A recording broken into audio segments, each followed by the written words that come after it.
Thank you so much for taking the time to come down to hear about Peacebuilders program expansion to serve adolescents up to the age of 25.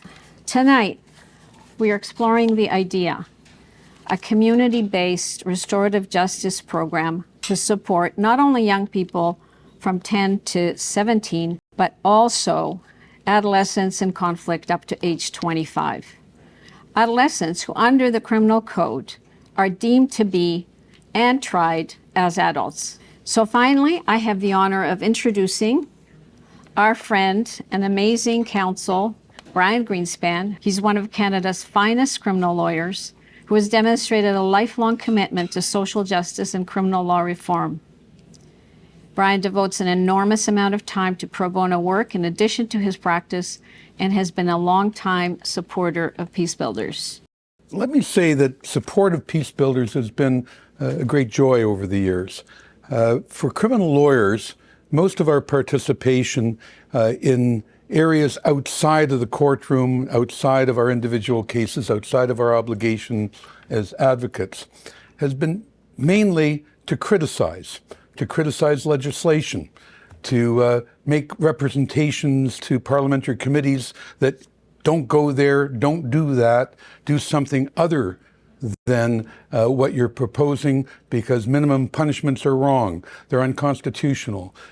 We intervene in cases, again, challenging legislation. We intervene in matters where we think that wrongs may be done as a result of either the development of the case law or legislation that we oppose. In many ways, it's a negative role. Peacebuilders has been a joy because it's a positive role. It's a positive place for the justice system to go. It's positive in terms of the approach to rehabilitation. It's positive in terms of restorative justice. It really turns around the notion of what we traditionally have been involved in and makes that contribution, I think, more valuable to the community and in many ways uplifting to those of us who have been involved or watched Eva perform her magic over the years.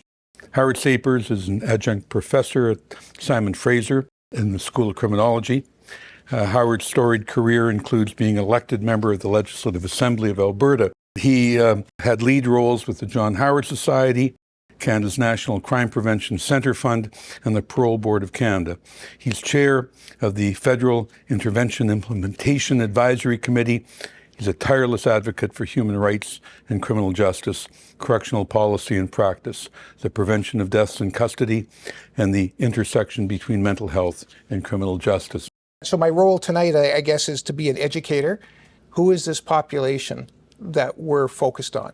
These young people who are in conflict with the law, and they're too old to be kids and they're too young to be adults, and they get caught in the middle. I have a few slides. There are a lot of stats, but I think I can make an impression about who these young people are that need pathways out of the criminal justice process. In the 15 years between 2004 and 2009, you can see in this table, you don't have to read all the numbers. If you just go to the end in the 2018, 2019, I have some more current numbers as well. You can just see the change in the total admissions to custody from over 23,000 down to just under 5,000. And if you look at secure custody, those kids that actually made it into what we would call jail, secure custody facilities in Ontario, it went down to about 119, down from about 1,000. This is a tremendous decrease, and it's attributed to lots of things. Diversion programs, Peacebuilder type programs, policy change. The law changed, and I don't think I need to spend any time talking about that transition from the JDA to YOA to the Youth Criminal Justice Act. But policy made a big difference, and the way people exercise their discretion made a big difference, and it had the intended outcome of this decrease in kids going into custody. The problem, though, is that there are still a lot of kids that deal with early adverse childhood events. There's a lot of kids that have trauma throughout their life. There's a lot of kids that still grow up without any of the privilege my kids grew up with. There's a lot of kids that come from communities that are full of conflict and dysfunction. And all of this still influences their behavior and the way they participate in culture and in society and in their communities. So keep that in mind. Another way of looking at the decrease in custody is by this very dramatic image where you can see that youth custody charging rates went down phenomenally. You never see a curve like this, and here we have it. Now, unfortunately though, you still see that violent crimes are now predominant, right? They've outpaced property crimes. And let's keep that in mind for a minute or two. Fewer charges resulted in fewer court appearances. Those who do get to court have usually been charged with a more serious offense. Those kids are the ones that are landing in custody, and those kids often don't get the opportunity to participate in the kinds of programs that Peacebuilders does for lots of reasons. Let's look at the age distribution. And I want to draw your attention to the bottom two there, 17 and 18. And you see that age at the time of admission to an Ontario youth custody in the most recent statistics, predominantly it's 17 and 18-year-olds. 77% were 16 to 17 years old. These are the kids that are most at risk of continued negative interaction with many systems, but particularly the criminal justice system. The circumstances that contributed to their conflict with the law don't change when they turn 18, on their 18th birthday. In fact, sometimes they get worse. If they do change, they get worse. They don't have the supports that they may have had or the access to some kinds of diversion programs that they may have had when they were 16 or 17. So it just gets worse. Now, this is being recognized in many places. Manitoba recently did something very innovative. Manitoba had a specialized FASD court for young offenders. And it was much like the mental health courts that probably most of us are familiar with, or some of the other specialty courts. So lots of wraparound services, pretrial conferences, all kinds of things. But what they realized was in kids that were getting into trouble and getting the benefit of those courts who did get into trouble again, but now they were 18, 19 years old, 20 years old, they still needed the same supports. So they now have a docket in their adult court, an FASD docket, and they're specifically targeting young people up to the age of 25. Ontario established a youth justice task force, and one of their primary functions is to look at the 18 to 25-year-olds in that youth justice task force. So this is not a unique insight, but let me now turn the page to adults, because this is where these kids are headed if they don't get the benefit of those kinds of diversion services and support services. Again, you will see that the charge rate did go down a little bit, but take a look at that, and take a look at that. This is policy driven. This is COVID. That's what happened there. So if you compare it, you'll see this COVID effect. There were so many fewer people that went into court, and there were so many fewer warrants of committal if they did go to court and get sentenced. And so we're still seeing this COVID effect sort of chug its way through the system. Although I will sadly say that we've nicely rebounded. We're munching through those backlogs, and we're beginning to fill up our jails and prisons again. And that's me being as sarcastic as I can be, because I don't know all of you well enough to really say what I want to say about that. But well, it sucks. So if you look at the top table, you see this Christmas tree. The bottom one is a little more squat. And what that's showing is the change between 2009-10 and 2019-20 in the age distribution of the people in federal custody. If you look carefully, you'll say, yeah, but Professor, those under 20 is almost non-existent. You can't even see anything. It's just a little teeny weeny line. And I will point out two things about that. Yes, you'll only see a little teeny weeny bar there, and the bar that you do see is of Indigenous young people. But the other thing is, when you're talking about people going into federal prison, those sentenced for more than 2 years, there's a real lag effect. So if you take a look at the trajectory of somebody through the courts and then into corrections, it's not uncommon for an 18-year-old to be charged with an offense and then a couple years later actually be convicted and be admitted to custody. So that 18-year-old is now 20. And if the person was 20 and it takes a couple years, that person is now 22. And you can see how those bands in the 20 to 24, the 25 to 29, the 30 to 34, how those are expanding. And so those same kids that I was talking about that age out of the protection of some of the services that are in place for them when they're under 18, they end up getting into trouble, and they're filling our remand centers. Tonight, in an Ontario jail, a jail operated by the Ontario Corrections, 80%, 8 out of 10 of everybody sleeping in that jail tonight is in pretrial custody.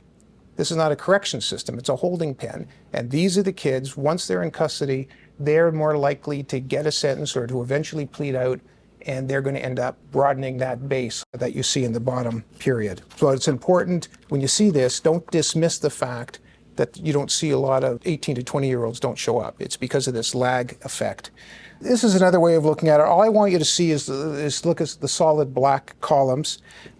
New admissions to custody account for the large difference in the first 3 age ranges. If you look on the left-hand side, 1% of the federal custody pop was 18 or 19 years old. The proportion went up by 8 times for the 20 to 24-year-olds, and then it nearly doubled for the 25 to 29-year-olds. So we now have this interesting bimodal distribution of the age in federal penitentiaries, under 30 and over 55. So we're getting this very interesting bimodal distribution. So we have a challenge and we have an opportunity. The opportunity is in 2021, 2022, the province of Ontario closed half of its youth custody beds. These young youth jails, places of custody, were largely empty. It would be great if we could see that money repurposed and reprofiled to support greater capacity in the community to deal in a preventative way and a protective way for these kids. And so, as they say, it's a challenge and an opportunity, but there are millions of dollars that were being spent on custody that are no longer being spent on custody. And Peacebuilders is not in this space alone. We see that this is happening, and just recently we learned that the Federal Department of Justice has funded another restorative and circle-based program here in Toronto. But again, a lot of the focus is still on the 18-year-olds, the 17 and 18-year-olds. We've got to make some progress in that next tranche, and thinking a little differently about who it is that we consider young and how it is that we can best support them in our communities. Dr. Ashley Vandermorris is a staff pediatrician in the Division of Adolescent Medicine at Sick Kids Hospital. He's a Harvard Med School grad, but what it doesn't say here is, I saw in your biography that you're also a Yale undergraduate. Dr. Vandermorris has fellowships in adolescent medicine, global child health at Sick Kids, and an MSc in health policy management and evaluation at U of T. Committed to championing the ideals of accessibility, advocacy, equity, justice, and collaboration as the fundamental tenets to enable improved health outcomes for youth. I do want to try to stick to time, so I won't waste time talking about why these issues are so personally relevant to me based on the clinical work I do. But after this talk, happy to talk more about the ways in which I see these issues manifesting in the lives of the young people that I work with. But I was allocated my 7 minutes to talk about the brain. And I wanted to start with this cartoon because I think anyone who has interacted with a teenager, parented a teenager, grandparented a teenager, been a teenager, probably sees some elements of adolescence reflected in this cartoon. As a parent of an almost teenager, I look at this with a bit of apprehension, or a great deal of apprehension. We know that the adolescent brain is an entity unto itself. But I actually think it's really important as we think about the notion of evidence-informed policy and policy change to understand how an understanding of neurodevelopment can really inform our approach to working with young people. And the 2 parts of the brains, now there may well be medical folk in here, and there may well be folks who just know all about the brain because it's a room full of very smart people, but so bear with me if I'm saying things that folks are already familiar with. But the 2 parts of the brain I really want people to keep in mind that are most relevant when we're thinking about adolescent neurodevelopment are the prefrontal cortex and the limbic system. So the prefrontal cortex is like the CEO of the brain. It is managing what's happening. It is responsible for integrating experiences, ideas, for planning, for modulating reactions. It is that sort of sophisticated executive function part of the brain. The limbic system is sometimes referred to as the lizard part of the brain. It is what was sort of, if we look way back, evolutionarily, it is the most sort of rudimentary part of the brain. It is the fight or flight. It is the, I'm staring down a woolly mammoth. Do I hide in the nearby, behind the nearby saber-toothed tiger, or do I run for it and, hope for the best? So the limbic system is that fight or flight emotional center. It is driven by feeling, by social cues. And adolescent neurodevelopment is all about these two regions of the brain. And essentially, what happens at the onset of puberty is there's a burst of brain development, and then the rest of adolescence, and I'll show you shortly, through into someone's mid-20s, is spent refining the brain. So actually, the brain during adolescence becomes less dense, but far, far more sophisticated. And there's two main ways that this happens. So in this image, the green areas are less sophisticated or more dense, and the purple areas are less dense. And so what happens over the course of adolescence is two things. One, at the beginning of adolescence, there's this burst of development, lots of connections are made, and then over the course of adolescent development, the connections that are used a lot get reinforced, and the ones that aren't used get pruned away. So you can imagine already how the types of experiences that somebody is happening are going to start to have implications for how their brain functions over time, right? If someone's having positive experiences, if they're having pro-social exposures, those networks in their brain are being prioritized, and the other networks that may be more prone to, what we consider more sort of at-risk behaviors, for example, get pruned away. Okay, the other thing that happens is what's called myelination, which is essentially sort of insulating the neural networks in the brain so that messages can get passed more efficiently. And again, that happens over the course of adolescence, so that folks start out adolescence with sort of like a minivan and end up with a Ferrari. Okay, so it's not as big, but it's far more agile and sophisticated. So that's the overall way that sort of adolescent neurodevelopment works. But the key part that is depicted by this image is the order in which things happen. And you can see that prefrontal cortex, the top of the brain, stays pretty green, so less sophisticated. Starting at the beginning, it's around age 5, and only really starts to get more sophisticated as we're approaching age 20, which is the far end of this arrow. Whereas the bottom of the brain, those two sort of like pointy horn-like pieces at the bottom, are turning purple much earlier on. So this is showing that sort of discordance in sort of refinement of the regions of the brain in a different way. So along the bottom axis of the graph is the age. And that emotion curve, that's the limbic system. And you can see that by about age 12, the limbic system is really taking off. You can all imagine that sort of early adolescent, like super reactive, emotionally driven, the slamming door, like, "Mom, I hate you," or, that kind of really reactive emotional response. That's because that limbic system is picking up. And what's predominating is that emotional response, that reactivity. The blue curve is that prefrontal cortex. And you can see there that while it is developing and becoming more refined, it's really not picking up in its development until around age 20.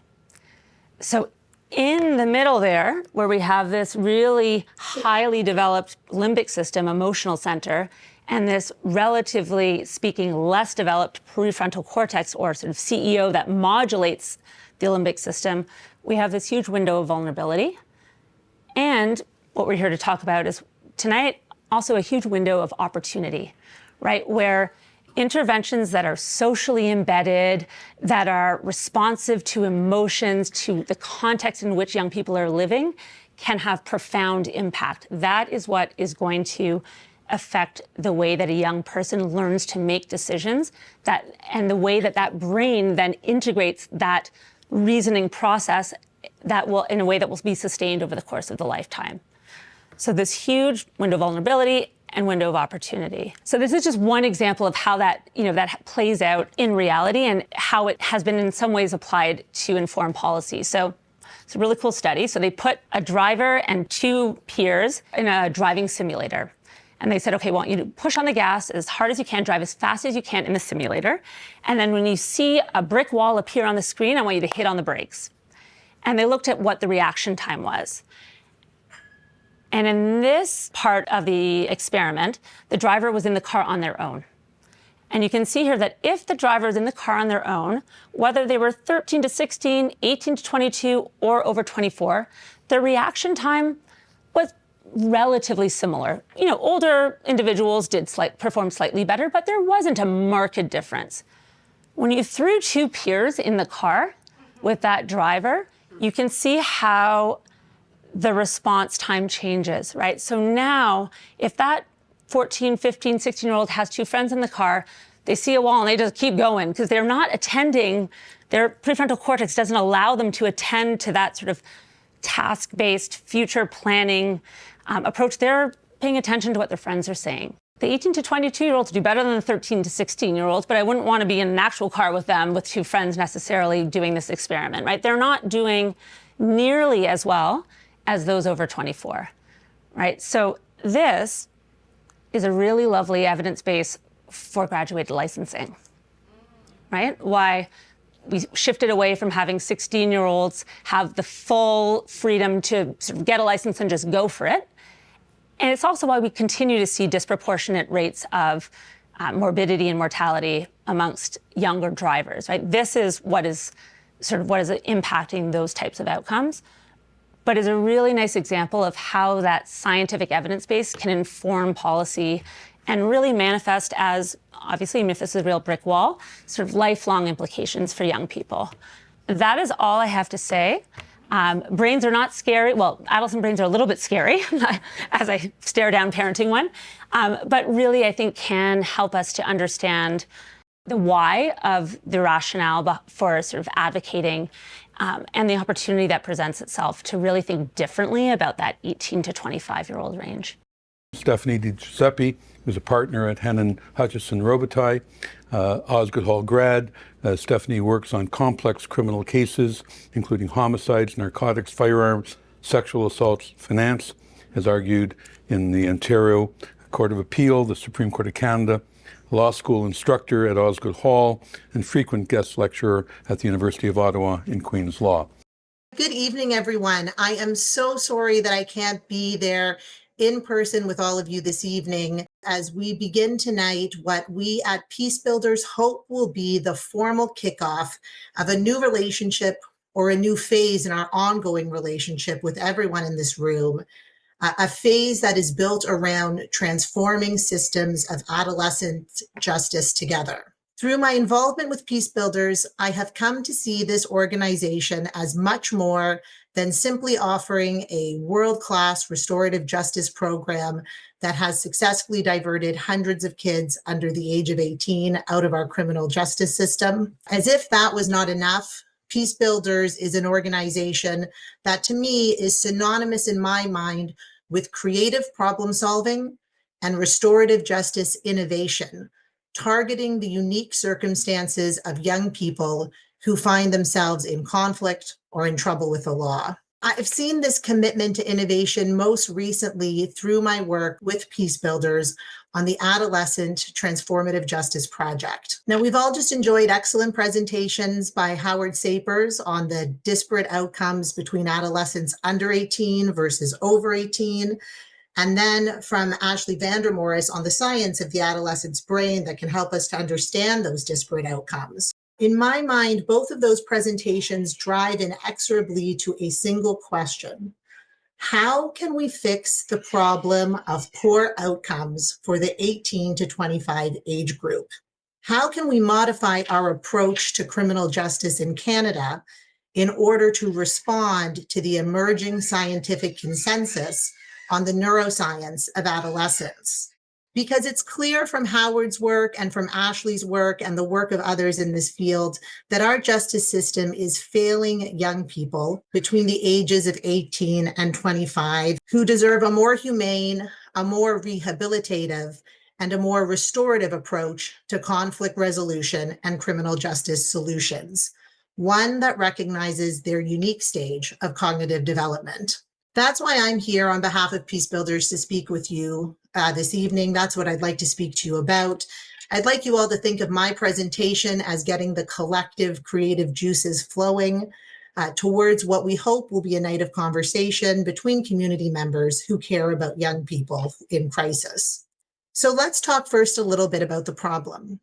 In Canada, we have an excellent youth criminal justice system. It's not perfect, but it has much to be admired. It is humane. It is protective of the young people who come before it. It protects their identities. It protects their developing brain in a number of ways by making the process less traumatic. And it protects their futures by giving them things like record sealing.